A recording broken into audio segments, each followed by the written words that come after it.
Brothers లో ఆషాఢం KG sale మళ్ళీ మొదలైంది. మరెన్నో క్రేజీ ఆఫర్స్ ఖైదీ చేయండి ఆర్ఎస్ బ్రదర్స్. మీరు బిగ్ బాస్ నుంచి బయటకు వచ్చిన తర్వాత కొన్ని సినిమా ఆఫర్లు అయితే వచ్చినాయి మీరే హీరోగా.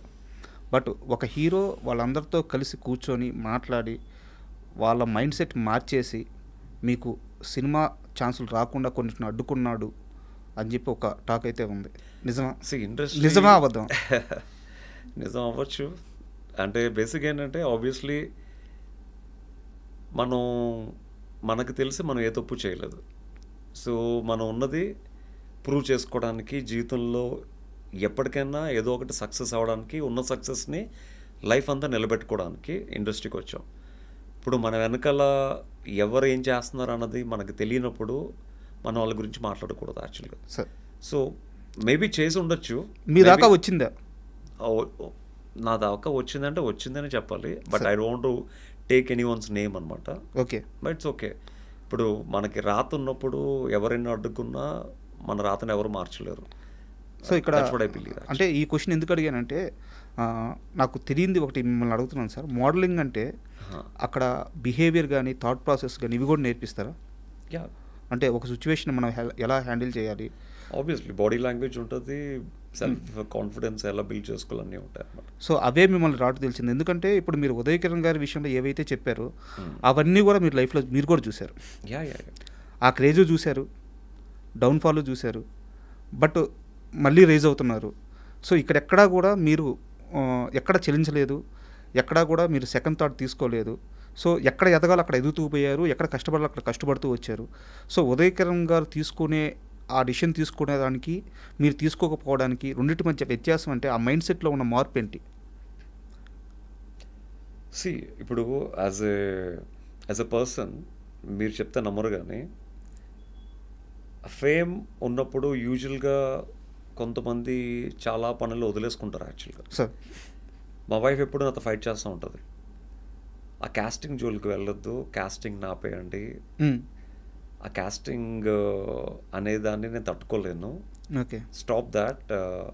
యాజ్ అ యాక్టర్గా మీరు ఆల్రెడీ చాలా అచీవ్ చేశారు, యాజ్ అ మోడల్గా అచీవ్ చేశారు, యాజ్ అ సక్సెస్ఫుల్ పర్సన్గా చాలా అచీవ్ చేశారు.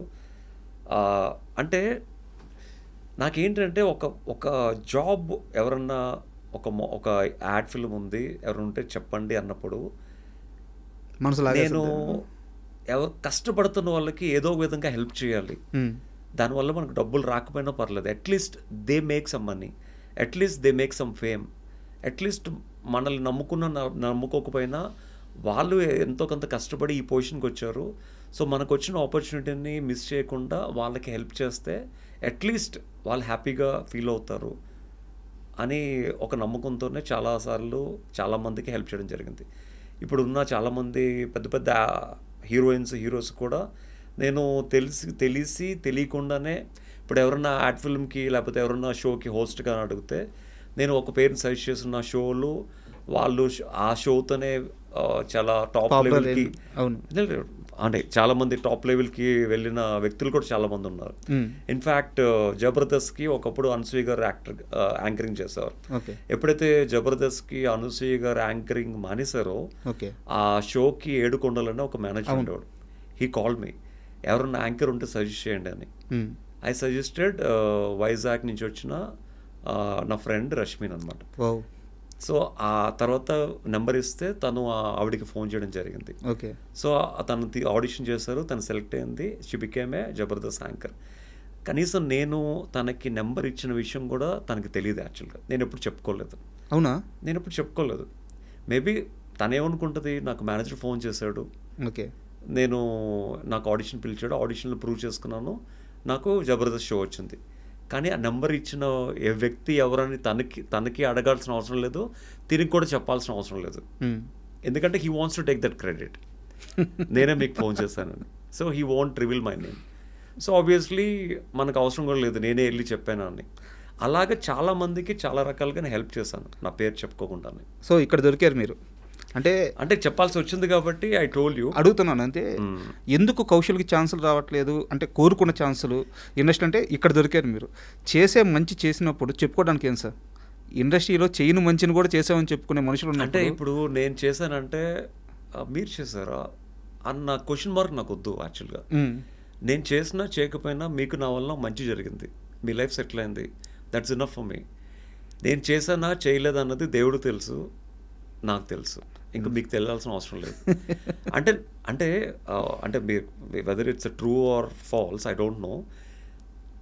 My hand is very very lucky for others. My hand is not lucky for me. Okay. నా దగ్గర ఫస్ట్ యాడ్ ఫిల్మ్ చేసిన వాళ్ళు కానీ, ఫస్ట్ ర్యాంప్ షో చేసిన వాళ్ళు కానీ టాప్ స్టేజ్లో ఉంటారు యాక్చువల్లీ. ఇప్పుడు తమన్నా గారు ఫస్ట్ యాడ్ ఫిల్మ్ డైరెక్ట్ చేసింది, second third ad film direct చేసింది. అవును, మీరు హ్యాపీ డేస్ తర్వాత అనుకుంటాను. హ్యాపీ డేస్ తర్వాత భీమా సిమెంట్. అవును. సో అంటే మేబీ ఐ థింక్ ఆ క్రెడిట్ నేనే అని చెప్పక్కర్లేదు. I'm saying my hand is lucky for others, that is for sure actually. And మీ మీద ఉన్న నాకు ఒక కంప్లైంట్ ఏంటంటే 220 పైగా మీరు యాడ్ షూట్స్ తీశారు. అండ్ ఒకానొక టైంలో మీకోసం మీరు ప్రొడ్యూస్ చేసుకునే కెపాసిటీ కూడా మీకు వచ్చిందని నేను అనుకుంటున్నాను, ఒక చిన్న సినిమా అయినా సరే. వచ్చింది. సో ఎందుకు అక్కడ మీరు సీరియస్గా ట్రై చేయలేదు? ఒకరిని నమ్ముకునే బదులు నా దగ్గర ఆల్రెడీ స్కిల్ ఉంది, దేవుడిచ్చిన మంచి ఒక రూపం ఉంది, ఒక ఫేమ్ వచ్చింది, ఒక ప్రొడ్యూస్ చేసుకోగల కెపాసిటీ ఇప్పుడు వచ్చింది, సో నేనే ఎందుకు ట్రై చేయకూడదు అని చెప్పేసి మిమ్మల్ని వేరే లెవెల్లో ఎస్టాబ్లిష్ చేసుకోవడానికి మీరు ఎందుకు ప్రయత్నం చేయలేదు? ఎంతో కష్టపడితే మనకి డబ్బు వస్తుంది యాక్చువల్లీ. సార్ ఆ డబ్బుని మనం సినిమా మీద పెట్టి మళ్ళీ జీరోకి వెళ్ళిపోయి మళ్ళీ కష్టపడే రిస్క్ నేను తీసుకోలేదు. ఓకే. ఎందుకంటే సీజన్ 1 విన్నర్ శివబాలాజీ గారు తనకు వచ్చిన డబ్బు మొత్తం తన సినిమా మీద పెట్టి జీరో అయిపోయింది యాక్చువల్గా. తను ఒక సినిమా తీశారు గీతే కనకాల గారితో, ఇద్దరు ఫ్రెండ్స్గా యాక్చువల్గా. ఓకే. సో ఆ ఫిలిం పెద్దగా ఆడలేదు యాక్చువల్గా. సో మళ్ళీ నేను అదే రిస్క్ తీసుకుని మళ్ళీ నేను కూడా సినిమా తీసి మళ్ళీ నా ఫ్యామిలీ కోసం కష్టపడి సంపాదించుకున్న డబ్బుని మళ్ళీ నేను I don't spoil it.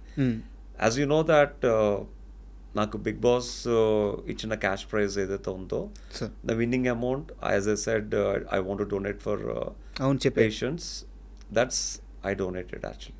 Maybe నాకు వచ్చిన ఆ రెమ్యునరేషన్ ఏదైతే ఉందో ఆ రెమ్యునరేషను ప్లస్ బిగ్ బాస్ నుంచి బయటకు వచ్చిన తర్వాత నేను అందరు విన్నర్స్ కన్నా I'm the only winner who did lot of shop openings. I got a good అంటే ఒక షాప్ ఓపెనింగ్స్ బాగా డబ్బులు వచ్చేవి అనమాట ఆ టైంలో ఉన్న క్రేజ్కి. సో కేఎల్ఎంవే చాలా ఓపెన్ చేస్తాను, ఒక 6 to 7. సో ఒక 7 to 8 యాడ్ ఫిల్మ్స్కి యాజ్ అ బ్రాండ్ అంబాసిడర్గా చేశాను.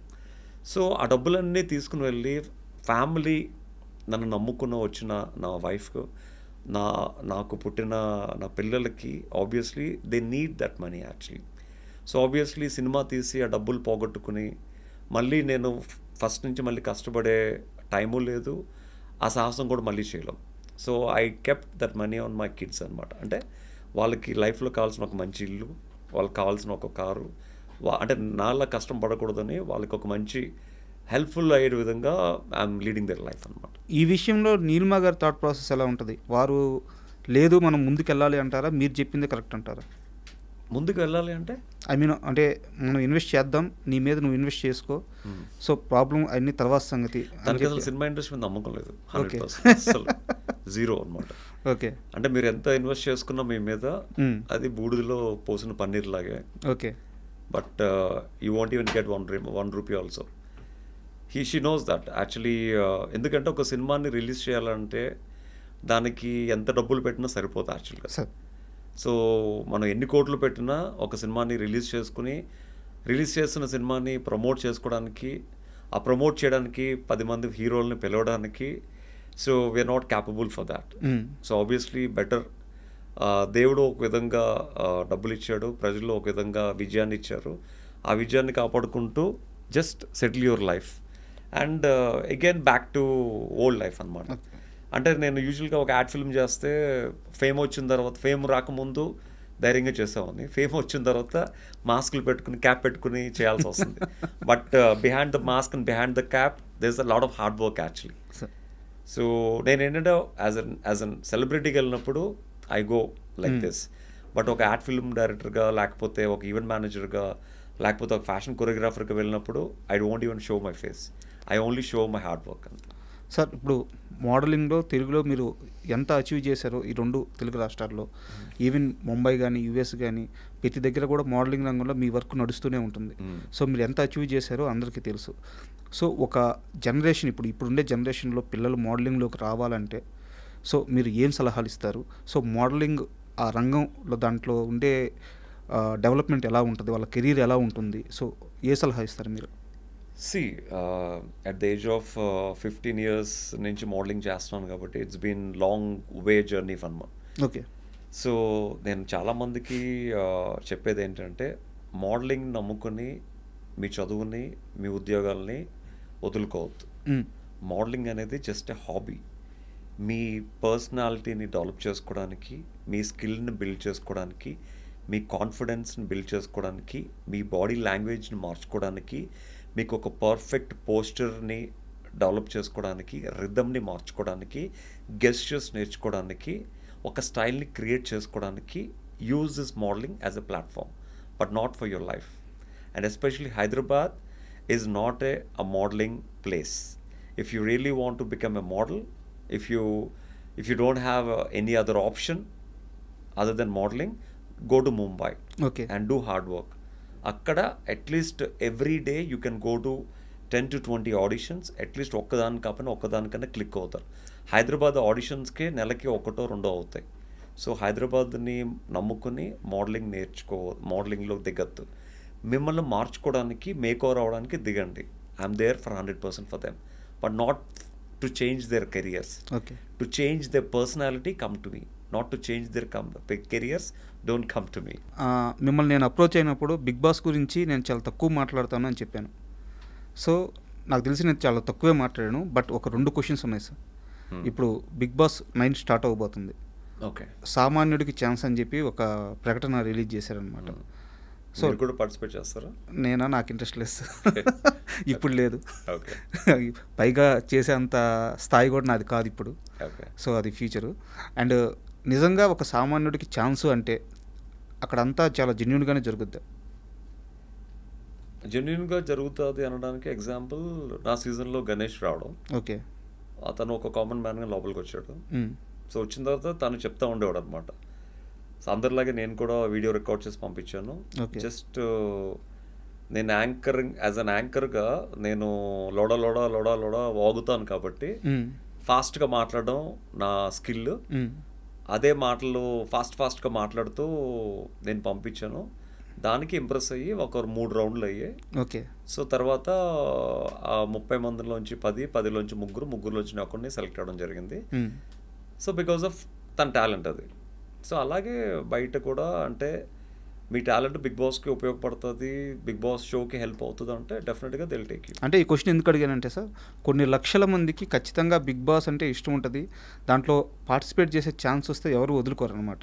సో అందరికీ ఇప్పుడు ఈ ప్రకటన వచ్చినప్పటి నుంచి అందరికీ కొంత డౌట్ ఉంది. నిజమేనా, మేము వీడియో చేస్తే సెలెక్ట్ చేస్తారా, మేము చెయ్యాలా వద్దా? వీడియో చేస్తే సెలెక్ట్ చేయరు. ఆ వీడియోలో సెలెక్ట్ చేయాల్సిన క్వాలిటీస్ ఉంటే సెలెక్ట్ చేస్తారు. ఓకే. సో అంతా జెన్యూన్ అని చెప్తారు. యా అంటే సీజన్ 2లో జెన్యూన్గానే అనిపించింది. మరి తర్వాత సీజన్స్ నాకు తెలియదు కానీ సో సీజన్ 2లో అయితే జెన్యూన్గానే ఇంటర్వ్యూస్ అయ్యాయి, జెన్యూన్గానే మనోడు లోపలికి వచ్చాడు. బట్ ఆబ్వియస్లీ టాలెంట్ని ఎవరు ఆపలేరు, టాలెంట్ని ఎవరు కిల్ చేయలేరు. కాబట్టి మీకు టాలెంట్ ఉంటే ఆ టాలెంటే మిమ్మల్ని కాపాడుతుంది, మీకు ఆపర్చునిటీ కూడా ఆ టాలెంట్ ఇప్పిస్తుంది. సార్ బిగ్ బాస్కు సంబంధించి లాస్ట్ క్వశ్చన్ సార్, సీజన్ 2లో మీతో పాటు పార్టిసిపేట్ చేసిన చాలా మందితో మీకు అక్కడ కొన్ని గొడవలు అయినాయి. సో బయటకు వచ్చిన తర్వాత కూడా కొందరితో అవి అలాగే కంటిన్యూ అయినాయి. సో నేను వాటి మూలాల గురించి, వాటి పూర్తి వివరాల గురించి నేను ఏం ప్రస్తావించను. ఇప్పుడు ఈరోజు నా ముందున్న కౌశల్ మనసులో వీళ్ళందరితో నేను గొడవపడ్డాను, వీళ్ళల్లో ఒక్క వ్యక్తిని నేను ఇంకొంచెం మంచిగా ఉంటే బాగుండేది, అతనితో ఇప్పుడు మాట్లాడాలనిపిస్తుంది, ఆమెతో ఇప్పుడు మాట్లాడాలనిపిస్తుంది, ఆ గొడవలన్నీ మర్చిపోయి ఆ ఒక్క వ్యక్తిని అయితే మిస్ అవుతున్నాను అని వాళ్ళందరిలో ఒక వ్యక్తి పేరు చెప్పమంటే ఎవరైనా ఉన్నారా లేరా? ఉన్నారు. ఎవరు సార్? నాని గారు. అవును, నాని గారికి మీకు మీ fans actually I want to tell one thing seriously అండి. నాని గారు is very very genuine, very lovable person. నాకు ప్రతి శనివారం నాని గారు మా ముందుకు వచ్చినప్పుడు నేను ఎప్పుడు నాని గారిలో ఉదయ్ గారిని చూసేవాడిని. ఓకే. ఇన్ఫ్యాక్ట్ నేను డైరెక్ట్గా చెప్పాను కూడా, మీరు మా ఫ్రెండ్ ఉదయ్ కిరణ్లా ఉంటారంటే, so you look same exactly, so can I make friend, can I be a friend with you అని. అది టెలికాస్ట్ అవ్వలేదు, బట్ నేను జెన్యున్గా అడిగాను. అరే కౌశల్ మళ్ళీ భలే ఆడవే, లెట్స్ బీ అ ఫ్రెండ్స్ అన్నారు అతను. బట్ యాజ్ దిస్ ఇంటర్వ్యూలో నాని గారు చూస్తారో లేదో తెలియదు కానీ, జస్ట్ బికాస్ ఆఫ్ ఆ ట్రోలింగ్ ఏదైతే అంటే ఎవరైతే నన్ను అభిమానించేవారో, నాని గారు తనిష్ని, తేజస్విని సపోర్ట్ చేస్తున్నారని ఒక ఉద్దేశంతో నాని గారిని చాలామంది ట్రోల్ చేశారు, విచ్ ఈస్ వెరీ రాంగ్, చాలా తప్పు. యాక్చువల్గా తను హోస్ట్గా తన బాధ్యతను తను నిర్వర్తించారు యాక్చువల్గా. బట్ నిజంగా చెప్పాలంటే తను ఒక సైడ్ తీసుకుని ఎవరి గురించి మాట్లాడలేదు. మాట్లాడారు అనుకుని చాలామంది ట్రోల్ చేశారు. బయటకు వచ్చిన తర్వాత నానిగారు తలుచుకుంటే as a producer he can give me lot of films. నేను నాని గారి season winner, I'm Nani winner. So తలుచుకుంటే నాకు డెఫినెట్గా అతని సినిమాలో డెఫినెట్గా మంచి క్యారెక్టర్స్ ఇచ్చేవారు. అతను తలుచుకుంటే చిటికలో పని అది. బట్ నా ఫ్యాన్స్ మేబీ వాళ్ళెవరు కూడా నాకు తెలియదు. నేను లోపల ఉన్నప్పుడు కౌశల్ ఆర్మీ అని కొంతమంది చేసిన ట్రోలింగు, కొంతమంది చేసిన వీడియోసు, ఆ కొంతమంది తిట్టిన తిట్లు, నేను తిట్టానని నేను తిట్టానని అనుకున్నారేమో నాకు తెలీదు. అంటే బట్ వాళ్ళ బయట విన్న వాటికి లోపల నాకు ఎటువంటి సంబంధం లేదు. మేబీ తనకి బయట జరిగిన వాటికి అతను రియల్గా హర్ట్ అయ్యి మేబీ బిగ్ బాస్ తర్వాత అసలు బిగ్ బాస్ గురించి ప్రస్తావన కానీ, బిగ్ బాస్ కంటెస్టెంట్స్ని కలవడం కానీ ఎప్పుడు చేయలేదు యాక్చువల్గా. మేబీ తను జెన్యున్గా ఆ బిగ్ బాస్ టైంలో తను ఫేస్ చేసిన ప్రాబ్లమ్స్ అయి ఉండొచ్చు. బట్ సిన్సియర్గా యాజ్ ఐ డ్రీమ్ సాక్షిగా చెప్తున్నాను, నాని గారు అంటే నాకు ప్రత్యేకమైన అభిమానం, ప్రత్యేకమైన గౌరవం, ప్రేమ అన్నీ ఉన్నాయి. బిగ్ బాస్ నుంచి బయటకు వచ్చిన తర్వాత నాని గారిని కలవడానికి చాలా ట్రై చేశాను. బట్ తను ఎప్పుడూ షూటింగ్లో బిజీ ఉండి అవ్వలేదు. కానీ బట్ యాక్చువల్గా నాని గారిని కలిసినప్పుడు కూడా ఇదే చెప్తాను యాక్చువల్గా, అంటే బయట జరిగిన వాటికి లోపల నాకు లింక్ పెట్టద్దు అని. యా. అండ్ ఫైనల్గా సార్, కన్నప్ప ఒక పెద్ద సక్సెస్, అండ్ దాంట్లో మీకు ఒక మంచి రోలు. సో దాంట్లో మీరు మీ యాక్టింగ్ కానీ మీ స్క్రీన్ ప్రెజెన్స్ కానీ అద్భుతంగా ఉంది. సో కౌశల్ ఏ క్యారెక్టర్ అయినా చేయడానికి రెడీగా ఉన్నాడు, చేయగలడు. సో అని చెప్పి ఒక కాల్ అయితే ఇండస్ట్రీలోకి వెళ్ళింది. సో మీ ఫ్యూచర్ ఎలా ప్లాన్ చేసుకుంటున్నారు సార్? నాకు మోడలింగ్ గురించి చెప్పొద్దు, అంటే మోడలింగ్లో మీరు కొత్తగా సాధించి ఇంకా పెద్దగా వెళ్ళేది అన్నీ ఆల్రెడీ అచీవ్ చేసేసారు మోడలింగ్లో. నాకు కౌశల్ని, అంటే ఇది నా ఇంటర్వ్యూ కాబట్టి నా వ్యక్తిగత క్వశ్చన్ అడుగుతున్నాను, నాకు కౌశల్కి రావాల్సిన అన్ని ఛాన్సులు కానీ, కౌశల్ ఉండాల్సిన స్థాయిలో కానీ ఇండస్ట్రీలో ఇప్పుడు లేడు అనేది నా వ్యక్తిగత అభిప్రాయం. సో ఈ క్రైటీరియాలో మీ ప్లానింగ్స్ ఎలా ఉన్నాయి? ఫస్ట్ థింగ్ ఏంటంటే, ఒక మనిషికి అచీవ్ చేసుకోవడానికి, ప్రూవ్ చేసుకోవడానికి కావాల్సింది ఒకే ఒక్క అవకాశం. అవకాశం అనేది ఆ పర్సన్కి వస్తే తన జీవితంలో ఉన్న ఆ బాధని, ఆ కసిని ఒక్కసారి ప్రూవ్ చేసుకుని he will show the best. అలా చాలామంది యాక్టర్స్ ప్రూవ్ చేసుకున్నారు ఒక్క ఆపర్చునిటీతో. As you know that Bigg Boss అనేది ఒక ఆపర్చునిటీతో ఎన్ని రోజులు ఉన్నావా ఆ కష్టాన్ని ఎలివేట్ చేసుకోవడానికి ఈజీ వే దొరికింది కాబట్టి ఐ ప్రూవ్డ్ మై బెస్ట్. అలాగే సినిమాల్లో కూడా ఏ అవకాశం వచ్చినా దట్ ఒక్క అవకాశం విల్ చేంజ్ మై లైఫ్. అది ఎవరి ద్వారా అవకాశం వస్తుంది, ఏ డైరెక్టర్ ద్వారా అవకాశం వస్తుంది, ఎలాంటి క్యారెక్టర్ వస్తుంది, ఎలాంటి టైంలో వస్తుందో నాకు తెలియదు. కానీ that one opportunity will change my life and I'm ready for any opportunity, any kind of role, any performance role. ఎందుకంటే ఎట్ ద ఏజ్ ఆఫ్ 4 నుంచి ఐఎమ్ ఇన్ టు థియేటర్స్ కాబట్టి చైల్డ్ ఆర్టిస్ట్గా ఎన్నో నాటికలు వేశాను, ఎన్నోసార్లు బెస్ట్ యాక్టర్ అవార్డు వచ్చింది, national best actor కూడా అవార్డు వచ్చింది. 3 తరాలు, మా తాతయ్య గారు ఇండస్ట్రీకి వద్దాం అనుకున్నారు, అవ్వలేదు. మా ఫాదర్ వద్దాం అనుకున్నారు, చేశారు, కష్టపడ్డారు, మంచి ఆపర్చునిటీ లేక రిటైర్ అయిపోయారు.